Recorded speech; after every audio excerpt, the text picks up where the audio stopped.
Hi, I'm Katie. I'm 33 years old and I'm a professional dancer residing in London. My career has spanned over 15 years and I've toured the world with dance, music videos, award shows, and supported many British and US artists. My journey within dance started at 2 years old in the Midlands at a community dance school called Julie Bromwich Dance Academy. I trained there from 2 to 18 years old and did predominantly exam work. I think my experience with Black people, Black history, Black culture around that time was little to none at all. And I think I have had one Black examiner, female Black examiner in my life, maybe. I did get into the Central School of Ballet at 11 and I wasn't able to attend due to funding, but also a very, very small amount of people of colour, Black people were in that audition room or to be seen in any higher levels of power. I then went to Performing Arts College called Masters when I was 18 to 21 years old. It was the first time in my journey of dance that I was finally around Black people, Black dancers, and I think we may have had, the fact that I even have to question this is terrible, we may have had one Black male teacher come in to guest teach or fill in a couple of times. Once again, little to no mention of Black culture, Black history within dance, within that training or any of the exams that I did there. And I think that was kind of the norm everywhere.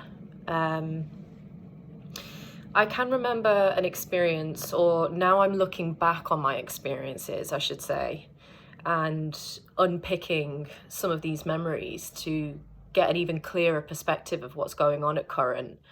I can remember a couple of Black students at Masters were asked to create quite often an ad to choreography for third year shows.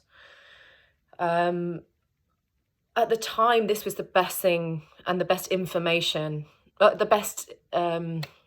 best information I could have received, because I love Black culture.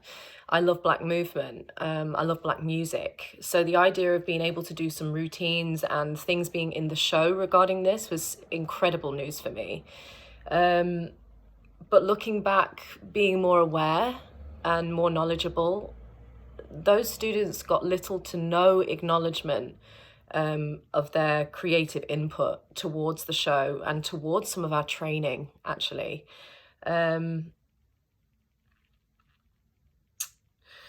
I don't mean to call out specific places because I really do think that this is kind of across the board.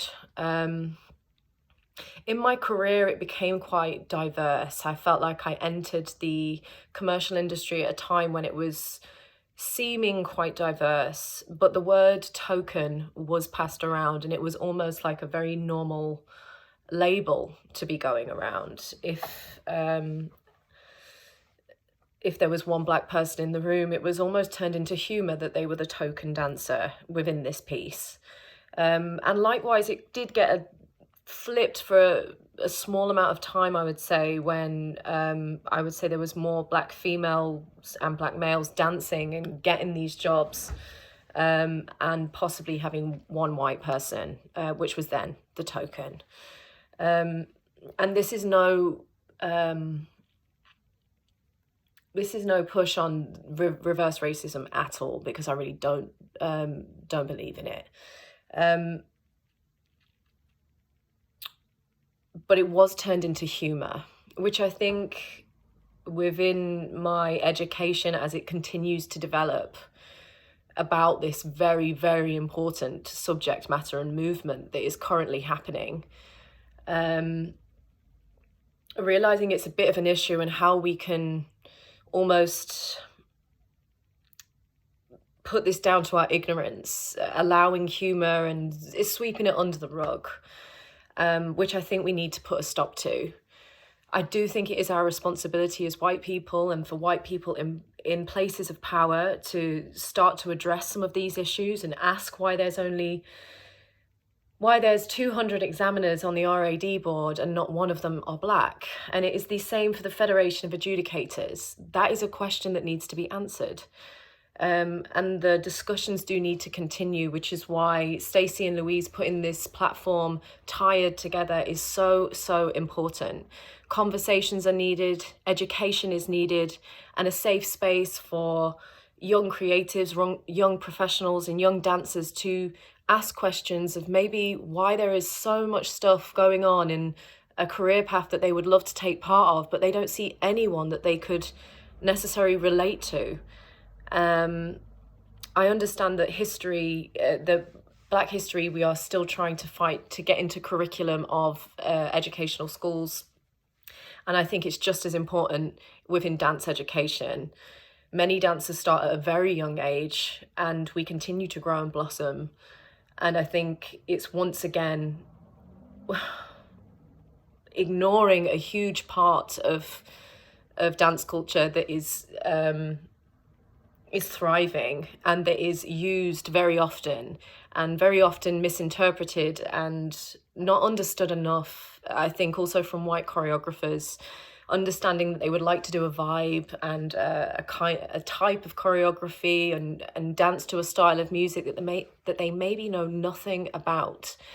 So it runs deep. It runs huge. It's huge. The level of education that needs to be done on this and conversations that need to be had about this. And I really do believe that this platform is needed, and we would like to see as much support within this as possible. And I'd also like to leave with an image in my mind of being a female. I often see the comparisons in images of when you look at very powerful rooms, as an example. And I think we should, I'll just explain what the image is. The image of, say, an extremely powerful room of many powerful people within it, and then as women we could then erase the men out of that picture and see how many women are in that room and see how much movement that also needs to be done within that side. But then if we could also further that question and further that vision of when you look in the room that you are in, if you are someone that puts things together in regards to associations and examiners and boards, that we should be also looking how many Black people are in the room, how many Black women are in the room. And it is our responsibility. It's our responsibility to change this, to help change this, and to at least have the discussions. Thank you for listening. Thank you.